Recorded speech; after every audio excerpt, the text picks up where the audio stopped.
ছবি তো চিনানি যায় না ভালো মতন। এখন তাও দেখমু দি ছবিতে দেখলাম, আবার এখানকা আপনার নাচটা দেখবার চাই। এবং তাকে আমাদের প্রয়োজন, এবং তার যেই কোনো একটা প্রয়োজন, হয়তো মৃত্যু হোক আর জীবিত হোক, তার আমাদের প্রয়োজন। দর্শক, ভোরের কাগজে লাইভে আপনাদেরকে স্বাগতম। আমি শেখ ফরিদ। ইতিমধ্যে রয়েছি আমি ঢাকা মেডিকেল কলেজের যে মর্গ রয়েছে সেই মর্গে। এখানে কিন্তু মানুষ কিন্তু একে একে আসছেন এবং তাদের স্বজনদেরকে কিন্তু খোঁজ করছেন।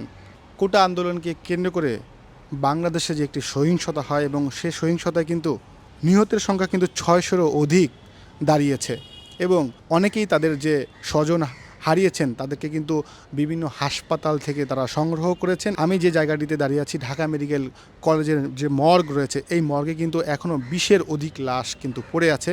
অনেকের যারা স্বজন হারিয়েছেন তারা কিন্তু ইতিমধ্যে এই মর্গে আসছেন এবং ছবি নিয়ে তারা তাদের লাশ শনাক্ত করার জন্য কিন্তু তারা খুঁজে বেড়াচ্ছেন। আমরা এখানে আমাদের পাশেই বেশ কয়েকজন দাঁড়িয়ে আছে, আমরা তাদের সাথে কথা বলবো যারা ছবি নিয়ে কিন্তু তারা দাঁড়িয়ে আছেন। যে আপনি এই মর্গে কেন এসেছেন, এই ছবি কার, যদি একটু বলতেন। বাবা, আমার ছেলে, আমার একটা মেজো ছেলে, আর তার ছোট্ট অ্যাক্সিডেন্টই মারা গেছে গা।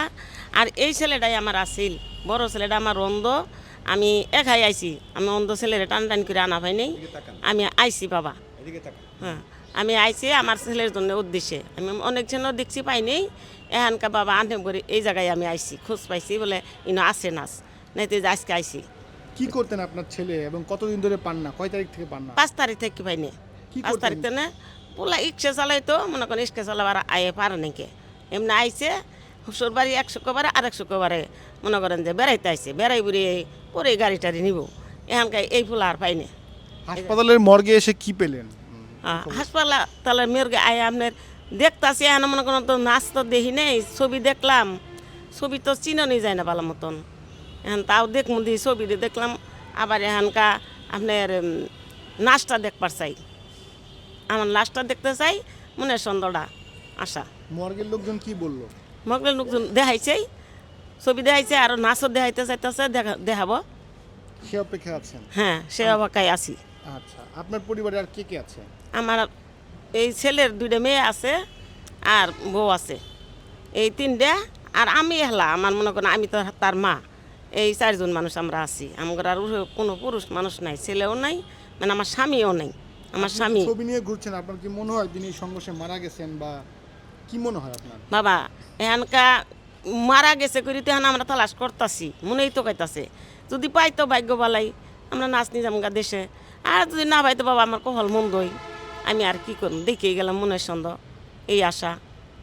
দর্শক, শুনছিলেন যে এই বৃদ্ধ মা কিন্তু বলছিলেন যে তারা যদি এই মানুষটিকে খুঁজে পায় অথবা তার লাশ যদি খুঁজে পায়, সেই শেষ অংশটুকু তারা আসলে নিয়ে যেতে চায় এবং যদি সন্ধান মিলে তারা অন্তত নিয়ে সেই লাশটিকে দাফন কাফনের ব্যবস্থা যদি করতে পারে, তাতেও তাদের আত্মার শান্তি পাবে, এমনটাই কিন্তু এই বৃদ্ধ মানুষটি আমাদেরকে বলছিলেন। আমরা পাশে আরেকজন রয়েছে, আমরা তার সাথে কথা বলার চেষ্টা করব যে আপনার কার জন্য দাঁড়িয়ে আছেন, কার ছবি এবং সে কি করতেন? যে আমার ওয়াইফের বড় ভাই, আমার সম্বন্ধী। সে অটোরিকশা চালাইতো। সে কখনো কোনো দল এবং রাজনীতিকের সাথে জড়িত ছিল এবং ছিল, এটাও আমি জানি না। তো 5 তারিখ থেকে ওর সাথে আমাদের সাথে কোনো যোগাযোগ হয়নি। পরবর্তীতে আমি আসছি ওর বিশ্রাইতে, আসার পরে ওই এলাকার মানুষ আমাকে বলছে, হ্যাঁ একজন রিক্সা ড্রাইভার এই এলাকায় মারা গেছে, তবে লাশটা 2 দিন ধরে পড়ে রয়েছে হাসপাতালে, কেউ শনাক্ত করতে পারেনি। দেখা থানা থেকে হাসপাতাল কুয়েত মতি হাসপাতালে গেছি, ওইখান থেকে বলছিল যে এখানে এই হাসপাতালে আসার জন্য। এখানে আসছি, এখন লাশ দেখবো, যদি পাই তাহলে তার লাশটা দাফন করব। এখন তার কি হয়েছে এখন পর্যন্ত আমরা শিওর হতে পারি না। কতদিন ধরে পাচ্ছেন? 5 তারিখ থেকে পাইতেছি না তাকে, এবং তাকে আমাদের প্রয়োজন, এবং তার যেই কোনো একটা প্রয়োজন, হয়তো মৃত্যু হোক আর জীবিত হোক, তার আমাদের প্রয়োজন। তাকে আমাদের প্রয়োজন, এই বিধানে আমরা তাকে খুঁজতেছি। যদি আপনারাও পারেন আমাদেরকে সহযোগিতা করে, তাকে আমরা কীভাবে পাবো এটার ব্যবস্থাটা করে দেবো। আমার বড় ভাইকে পাচ্ছি না, আজকে 30 দিন হয়েছে বাসা থেকে বের হয়েছে, তার আর এখন পর্যন্ত তার কোনো খোঁজ পাওয়া যায় নাই। ঢাকা মেডিকেল, সহরাদি, মিরপুর, তারপরে আশেপাশে যেসব মেডিকেল আছে সব জায়গায় খোঁজ নিচ্ছি, কোথাও পাওয়া যায় নাই। কোনো রাজনীতির পরিচয় নাই, আর রাজনীতি পছন্দ করতো না। বাসা থেকে বের হয়েছিল 9টা বাজে, 11টার পর থেকে ফোন বন্ধ, আর পাওয়া যায় নাই। এখন আমাদের তো জীবিত থাকার মৃত থাকা আমাদের তো দরকার, একটা খোঁজ দরকার, জীবিত আছে না মৃত। যদি তারা তাদের ব্যক্তিটিকে খুঁজে পায় তাহলে আসলে তারা তাদের আত্মায় যে শান্তি পাবে, এমনটাই কিন্তু আমাদেরকে বলছিলেন এই স্বজনহারা মানুষগুলো। তারা কিন্তু দীর্ঘ বেশ কয়েকদিন ধরে কিন্তু তারা বিভিন্ন হাসপাতাল, বিভিন্ন মর্গে কিন্তু তারা ঘোরাফেরা করছেন হাতে ছবি নিয়ে। এবং এই আমি যে দুজনের সাথে কথা বললাম তাদের দুজনই কিন্তু আসলে রিক্সা চালাতেন, ঢাকা শহরে অটো রিক্সা চালাতেন এমনটাই বললেন। এবং তারা কিন্তু বললেন যে কোনো দলের সাথে বা কোনো সংঘর্ষের সাথে কিন্তু তারা জড়িত ছিলেন না। তাদের ধারণা যদিও তারা মারা যান এবং তাদের এই ব্যক্তিটিকে তারা আসলে খুঁজে পাওয়ার জন্য কিন্তু ঢাকা মেডিকেল মর্গে এখনও কিন্তু তারা অবস্থান করছেন এবং তারা বাংলাদেশের বিভিন্ন হাসপাতালে তারা ঘোরাঘুরি করছেন যে যদি তাদের শেষ মরদেহটিও আসলে খুঁজে পায় তাহলে আসলে তারা সেই মরদেহটিকে বাড়িতে নিয়ে যাবে এবং তারা বাড়িতে নিয়ে গিয়ে দাফনের কাজটি শেষ করতে পারলে তাদের আত্মা শান্তি পাবে, এমনটাই কিন্তু বলছিলেন। দর্শক, আমরা ঢাকা মেডিকেল মর্গের যে দায়িত্বে রয়েছেন অ্যাসিস্ট্যান্ট শ্রী রামচন্দ্র দাস, আমরা তার সাথে কথা বলবো এবং তার কাছ থেকে আমরা তথ্য জানার চেষ্টা করব যে লাশের কী অবস্থা। আপনার কাছে একটি বিষয় আমার জানার বিষয় যে এই সহিংসতাকে কেন্দ্র করে অসংখ্য লাশ কিন্তু এই মর্গে এসেছে এবং অনেক স্বজনরা কিন্তু লাশ খুঁজে পাচ্ছে না। এবং আপনাদের কাছ থেকে কি পরিমাণ লাশ আপনারা দিয়েছেন বুঝিয়ে, কি পরিমাণ লাশ এখনও পর্যন্ত আছে এবং তাদেরকে কিভাবে সহযোগিতা করছেন? আমাদের এখানে এখন পর্যন্ত 110টা বডি ছিল। 110টা থেকে 102টা ডেড বডি অলরেডি নিয়ে চলে গেছে। আমাদের কাছে এখনও অলরেডি 8টা বডি আছে।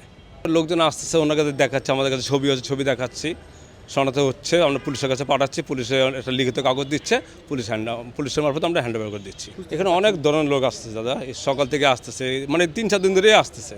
ছাত্র ছিল, পাবলিকও ছিল, পুলিশও ছিল, মানে সব মিলিয়েছিল আমার কাছে বডি। যেগুলি ভালো বডি ছিল আমরা গার্জেনকে দেখাইছি, দেখানোর পরে ওনারা শনাক্ত করছে, পুলিশের মারফত আমরা পাঠাচ্ছি, পুলিশের শুরুতে কমপ্লিট করে আমাদের কাছে দিচ্ছে, আমরা প্রশ্ন করে তাদেরকে হ্যান্ড ওভার করে দিচ্ছি। আপনি তো দীর্ঘ সময় ধরে আসলে এখানে এই লাশ কাটার দায়িত্বে আছেন বা মর্গের দায়িত্বে আছেন, এমন চিত্র আমি কখনো দেখিনি, এই আমার জীবনে প্রথম দেখলাম। আর ভবিষ্যতে যদি এমন চিত্র হয় তাহলে আমাদের অবস্থা আরও বেশি খারাপ হয়ে যাবে। কারণ এখন বর্তমান যে অবস্থা, কীভাবে সামাল দিলেন? সামাল দেওয়া খুব কষ্ট আমাদের, কারণ প্রতিদিন লোক ডেড বডি আসতেছে, লোকজন আসতেছে, কাঁদতেছে, দেখতে নিজের কাছে খারাপ লাগতেছে। আমাদের তো মনে করেন যে আসতেছে, দেখতেছে, আমাদের একটা অভ্যস্ত হয়ে গেছে, এই জন্য আমরা ওদেরকে আমাদের যতটুকু বুঝ দেওয়ার আমরা বুঝ দিচ্ছি। দর্শক, শুনছিলেন আমরা যে এখানে মর্গের দায়িত্বে অ্যাসিস্ট্যান্ট রয়েছে, আমরা তার সাথে কথা বললাম। তিনি বললেন এখানে যে 7 বছরের বাচ্চা থেকে 10 বছরের, 12 বছরের, 15 বছরের বিভিন্ন বয়সের মানুষ কিন্তু এখানে আনা হয়েছে। শিক্ষার্থীদের থেকে শুরু করে সাধারণ মানুষ, বিভিন্ন শ্রেণী পেশার মানুষদেরকে এই মর্গে আনা হয়েছে। তারা কাটার সময় নিজেদের আসলে ভিতরে একটি কম্পন সৃষ্টি হয়। তারা বললেন যে এমন সিচুয়েশন বা এমন পরিবেশ আসলে তারা কখনোই দেখেনি।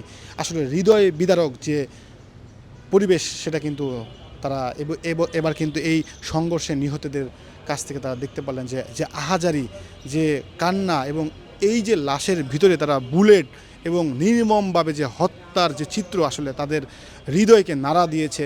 এই মর্গের যে দায়িত্বে যিনি রয়েছেন অ্যাসিস্ট্যান্ট, তিনি কিন্তু আমাদেরকে কথা বললেন এবং তিনি এটাও বললেন যে এখানে কিন্তু 110টির মতো মরদেহ কিন্তু এখানে এসেছে এবং তারা প্রায় 102টি মরদেহ পরিবারের কাছে বুঝিয়ে দিতে সক্ষম হয়েছে এবং এখনও পর্যন্ত 8টি মরদেহ এই মর্গে পড়ে আছে, যার পরিবার এখনও আসেনি বা স্বজনরা আসেনি, তাদেরকে বুঝিয়েও দেওয়া হচ্ছে না এবং অনেকের লাশ পচে গলে যাচ্ছে পর্যায়ক্রমে। মর্গ থেকে এই ছিল আমার কাছে সর্বশেষ তথ্য।